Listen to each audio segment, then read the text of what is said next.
வணக்கம் நண்பர்களே, வாங்க நாம இன்னைக்கு வாழைக்காயில் கிறிஸ்பியாக எப்படி ஃப்ரெஞ்ச் ஃப்ரை பண்ணுற மாதிரி நாம் வாழைக்காயில் கிறிஸ்பி ஃப்ரைஸ் எப்படி பண்ணுறதுன்னு பார்க்கலாம். அதுக்கு நான் ஒரு வாழைக்காய் எடுத்திருக்கேன். இந்த வாழைக்காவை நாம் தோலை சீவி எடுத்துக்கலாம். வாங்க பார்க்கலாம். இப்போ பாருங்கள், நான் இந்த மாதிரி தோலை சீவி எடுத்துக்கிட்டேன். இப்போ நாம் இதை நீல வாக்கில் கட் பண்ணணும். நான் இப்போ அரை வாழைக்காய் எடுத்திருக்கேன். இந்த அரை வாழைக்காவை இங்கே பாருங்கள், இந்த மாதிரி வச்சுட்டு இந்த மாதிரி ஸ்லைஸ் போடுங்க. கொஞ்சம் திக்காக போடணும். ஸ்லைஸ் போட்டுட்டு அதை இந்த மாதிரி நீல வாக்கில் நறுக்கிக்கோங்க.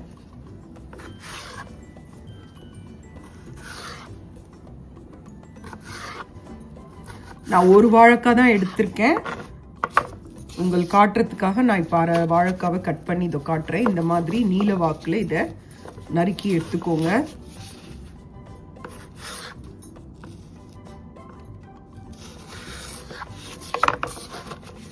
பாருங்க, இந்த மாதிரி இதை நறுக்கிக்கோங்க. நான் இன்னும் நான் நறுக்கிட்டு உங்களுக்கு என்ன பண்ணணுன்ட்டு காட்டுறேன். பாருங்க, நான் ஒரு வாழைக்காவை இந்த மாதிரி நறுக்கி எடுத்துட்டேன்.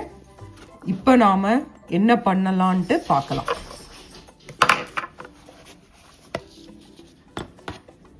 இப்போ பாருங்க, நான் 1 டேபிள் ஸ்பூன் கார்ன்ஃப்ளவர் எடுத்திருக்கேன்.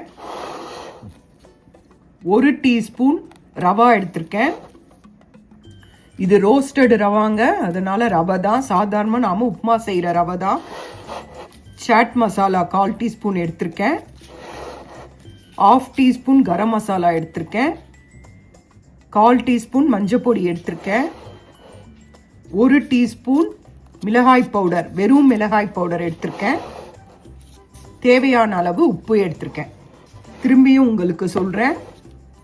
1 டேபிள் ஸ்பூன் கார்ன்ஃப்ளவர் மாவு, சோள மாவு, 1 டீஸ்பூன் ரவை, 1/4 teaspoon chat masala, 1/2 teaspoon garam masala, 1/4 teaspoon turmeric மஞ்சப்பொடி எடுத்திருக்கேன். 1 டீஸ்பூன் சிகப்பு மிளகாய் பவுடர், தேவையான அளவு உப்பு எடுத்திருக்கேன். இப்போ நாம் இதில் நறுக்குனது எல்லாத்தையும் போட்டுடலாம்.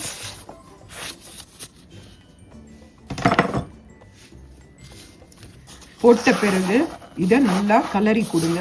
நல்லா கலரிக்கோங்க.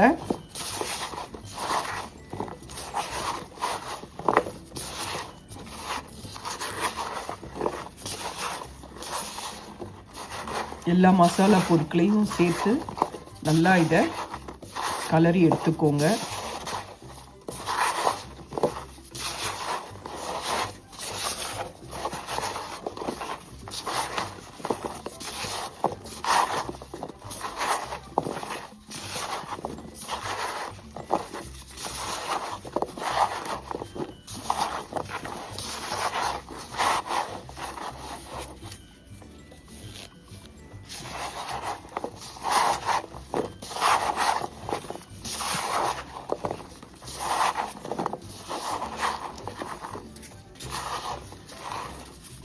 ஒரே 1 டீஸ்பூன் தண்ணி மட்டும் தெளிச்சுக்கோங்க. நிறைய வேண்டாம், ஒரே 1 டீஸ்பூன்.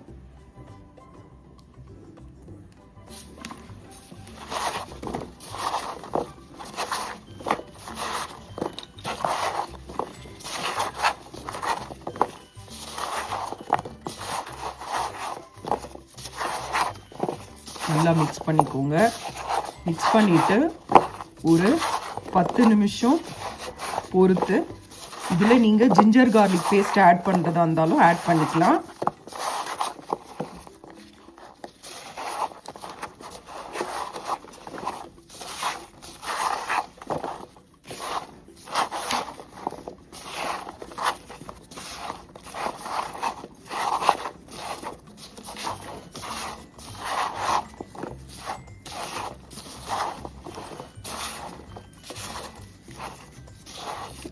இங்கே கொஞ்சம் ரவை கொஞ்சம் பெருசாக இருக்கும்.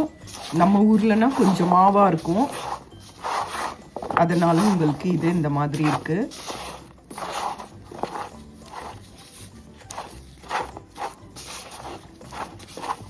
இப்போ இதில் நான் ஒரு 1/2 டீஸ்பூன் ஜிஞ்சர் கார்லிக் பேஸ்ட்டு சேர்த்து நல்லா மிக்ஸ் பண்ணி உங்களுக்கு காட்டுறேன். இப்போ பாருங்கள், இதோ 1/2 teaspoon ginger garlic paste add பண்ணிட்டேன். இப்போ இதை நல்லா மிக்ஸ் பண்ணிக்கோங்க.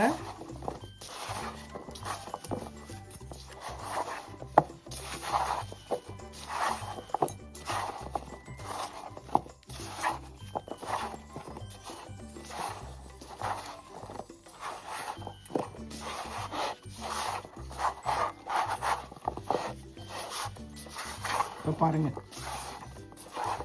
இந்த மாதிரி பெரட்டி வச்சுக்கோங்க. ஒரு 10 நிமிஷம் கழித்து வாங்க நாம் இதை என்ன செய்கிறதுன்னு பார்க்கலாம்.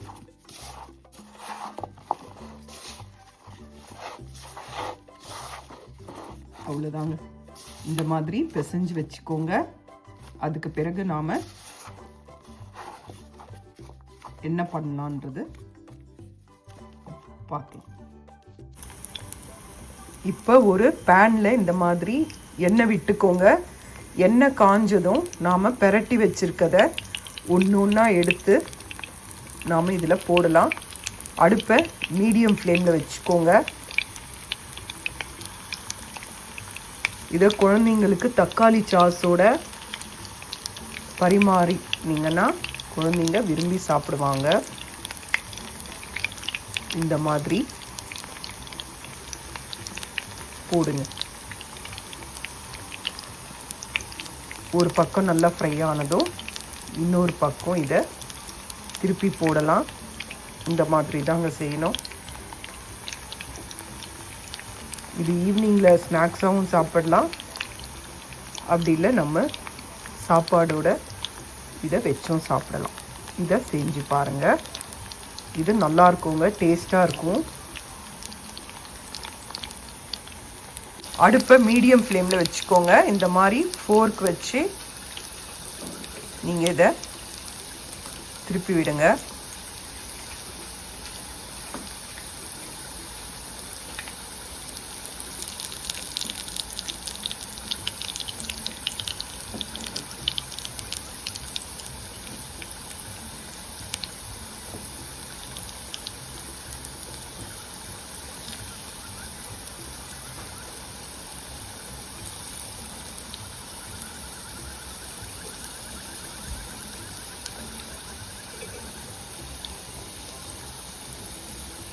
அடுப்பை மீடியம் ஃப்ளேமில் வச்சுக்கோங்க.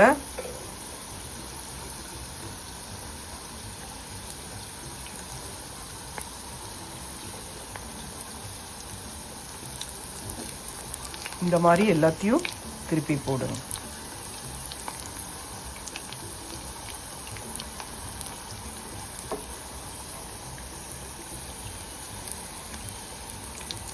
பாருங்க, பார்க்குறதுக்கே எவ்வளோ நல்லா இருக்கு பாருங்க. சாம்பார் சாதத்துக்கெலாம் கூட குழந்தைங்களுக்கு நீங்கள் ஸ்கூலுக்கு போகும்போது செஞ்சு கொடுக்கலாங்க. பசங்க நல்லா சாதத்தை மிச்சம் வச்சுட்டு வரமாட்டாங்க, அழகாக சாப்பிட்டுட்டு வருவாங்க. நீங்கள் இந்த மாதிரி ட்ரை பண்ணி பாருங்கள். அந்த பக்கமும் இந்த மாதிரி நல்லா செவந்ததும் நாம் அதுலேருந்து எடுத்துடலாம். இது பக்கமும் ஃப்ரை ஆகிடுச்சு. இப்போ நாம் இந்த பேன்லேருந்து இதை எடுத்துடலாம். ரொம்ப சிம்பிள் ரெசிபி தாங்க, இதை செஞ்சு பாருங்கள். இதை இதுலேருந்து எடுத்துடுறேன். பாருங்கள், எடுத்தாச்சு. எவ்வளோ நல்லா இருக்கு பாருங்கள், சூப்பராக இருக்குங்க.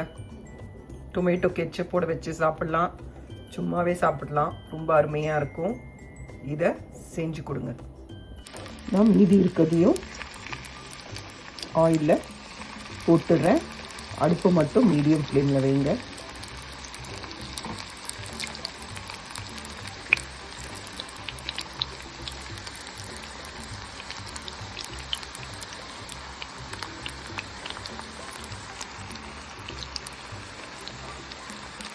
அவ்வளோதாங்க. இது ஃபுல்லாக ஒரு வாழைக்காங்க. இதை செஞ்சு பாருங்கள். இது நல்லா கிறிஸ்பியாக இருக்கும், நல்லா க்ரன்ச்சியாக, ரொம்ப நல்லா இருக்கும். இதை செஞ்சு பாருங்கள். இதோ பாருங்கள், நான் ஒன்று சாப்பிட்டு பாருங்கள், சவுண்டே பாருங்கள், சலசலப்பாக இருக்குது பாருங்கள், நல்லாயிருக்கும். பாருங்கள் எவ்வளோ நல்லா இருக்குது பாருங்கள். செஞ்சு பாருங்கள். நீங்கள் செஞ்சுட்டு உங்களுக்கு இந்த டிஷ் பிடிச்சிருந்தா லைக் பண்ணுங்கள். நன்றி, வணக்கம்.